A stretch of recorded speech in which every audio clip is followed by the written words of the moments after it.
CBD, short for cannabidiol, is a non-psychoactive compound in cannabis responsible for many of cannabis's medical benefits.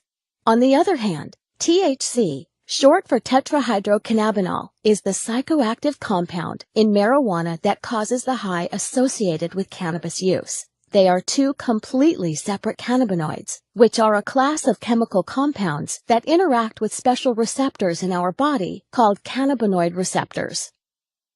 Dr. Sanjay Gupta, an American neurosurgeon and CNN's chief medical correspondent, changed his stance on the prohibition of cannabis while investigating its powerful therapeutic properties and witnessing CBD successfully treat Americans. He shocked mainstream America, saying, "We have been terribly and systematically misled for nearly 70 years in the United States, and I apologize for my role in that." Through Dr. Gupta's review of the history of cannabis, he found that it has been a legitimate medicine for at least 3,000 years. And Dr. Gupta isn't alone in supporting cannabis research. The director of the National Institute on Drug Abuse, Dr. Nora Volkov, testified before the Senate saying that CBD appears to be a safe drug with no addictive effects, and the preliminary data suggests that it may have therapeutic value for a number of medical conditions. Research has shown that CBD can influence many conditions and bodily functions, including inflammation, neuropathic pain, autoimmune disease, energy regulation, metabolism, reproductive function, appetite, depression, anxiety, and even cancer. But how can one cannabinoid affect so many bodily processes without causing adverse side effects?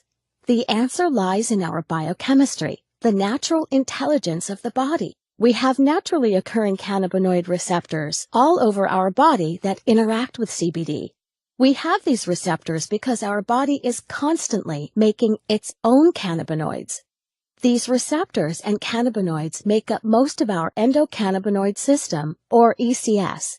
Our ECS is always in action, and if functioning properly, is a major factor in keeping us healthy.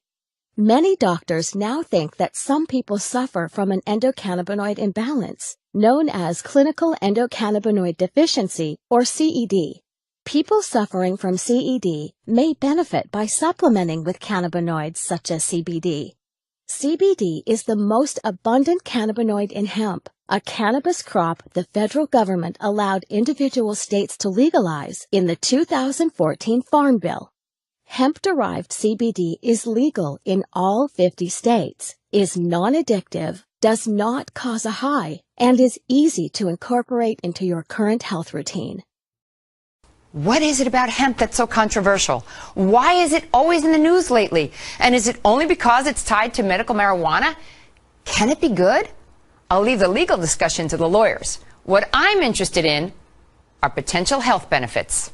You know, hemp, cannabis, that plant that can be legally grown all over the world and is often used in marijuana production. With all this news, I decided to do a little digging and to try to figure out why hemp is so controversial. I mean, hard liquor is legal and it has no redeeming health qualities whatsoever. So does hemp have any redeeming qualities? We'll find out. With us is the author of Cancer, Step Outside the Box, Ty Bollinger. Hi, Ty. Thanks for being with us.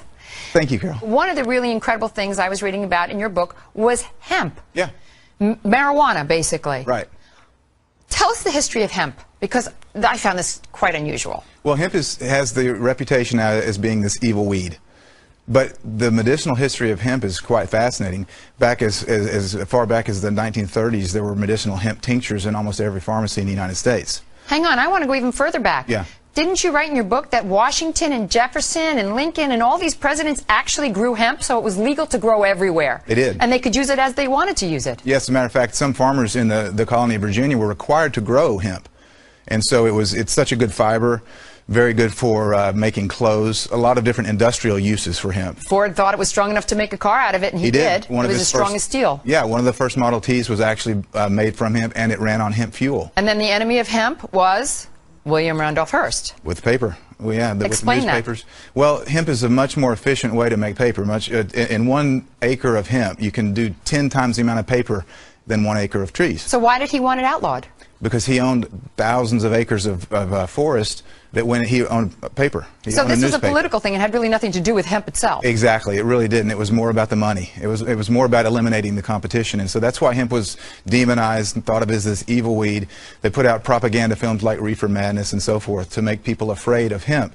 When in reality, that's one small use of hemp, the recreational use, which is we call it marijuana. But that was a slang term that they developed to make people afraid of it. Oh, heck, Mary Jane, doobies, everything. I mean, Exactly. they've got a lot of slang terms for it. So in the 1930s, they made tinctures. What were they making the tinctures for, and why were they doing these tinctures? Well, I mean, the medicinal uses of hemp are just numerous. The hemp helps, well, we can talk about the cancer effects of hemp, but it helps with inflammation. It's very anti-inflammatory. It helps with seizures. It's very effective with PTSD for the vets that are coming back that have post-traumatic traumatic stress disorder. Mm-hmm. Very effective at treating that.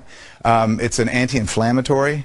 But then the uses of hemp for cancer, what I've studied, because of my book, Cancer Step Outside the Box, and the number of cancers, there's about a dozen different cancers that have been studied in depth with medicinal marijuana, with hemp. And so the studies, from brain cancer to prostate cancer to pancreatic cancer, uterine cancer, cervical cancer, prostate cancer, it's amazing. Okay, so what is in hemp that it's this THC, correct? Well, there's chemicals that are called cannabinoids. Right. THC is short for delta-9 tetrahydrocannabinol. I'm glad you said it because I couldn't. That's the only time I'll get it right. I'm glad I got it right.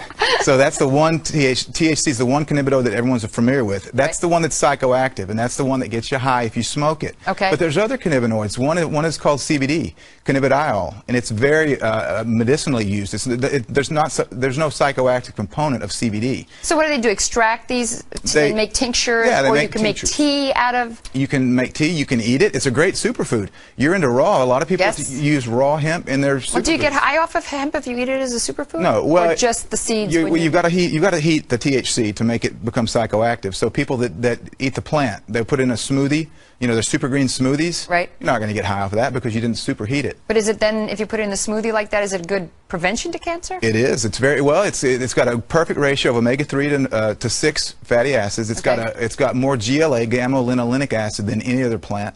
So it's got some really great fats. You're well aware of the importance of good fats in your diet. Yeah. So hemp it's a perfect superfood to eat. But it's also medicinal. I just never understood why hemp had gotten such a bad rap, and now I understand that it was really politically motivated by somebody who owned basically trees and didn't want to be in competition with the hemp to make paper. And yet, throughout the years after that, so many people suffered because of that. Yeah. So I guess it's actually a good thing that people are coming around a little bit. It is. I'm really encouraged about the different legislation in different states that are trying to legalize medicinal hemp because of the fact that it is so good. It's not just a superfood. It's not just great for industrial uses, as we've mentioned, but it's a really good medicine. Thank you so much for coming on, Ty. I really appreciate you being here. Thank you, Carol. Appreciate it.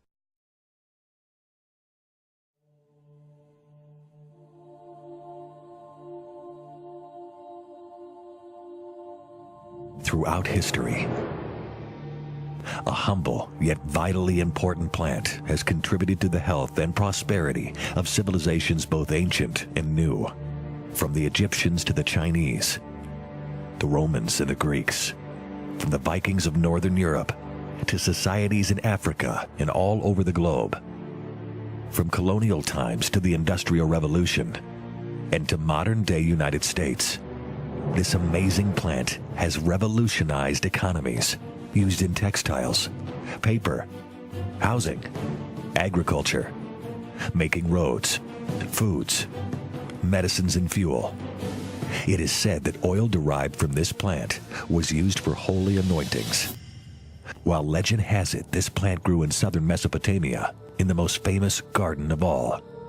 Described in religious texts that go back thousands of years, And yet, for the last 75 years and more, your access to this plant's remarkable health and prosperity benefits have been blocked. Some say willfully kept from you, for the people who need it the most, and from a planet that strains to keep its balance. At a time when millions struggle financially, barely getting by, and millions more suffer with pain. In a world where economies teeter on the edge of collapse, where the global ecosystem wobbles like a top spinning out of control, betrayed by those who seek to control what you think, what you believe, what you can ingest, and how far you go in life. We now live in a world desperate for the plant that has been wrongfully taken from you. An amazing plant that nourishes the body, enriches the earth, and as you're about to discover, provides you with the ability to make a difference. For your family, your community, and for generations yet to come. Be prepared to witness a story of rebirth, of cultures and economies, of your life, and the life of our precious planet Earth. It's now your time to be part of the solution and learn more about the Kannaway hemp lifestyle.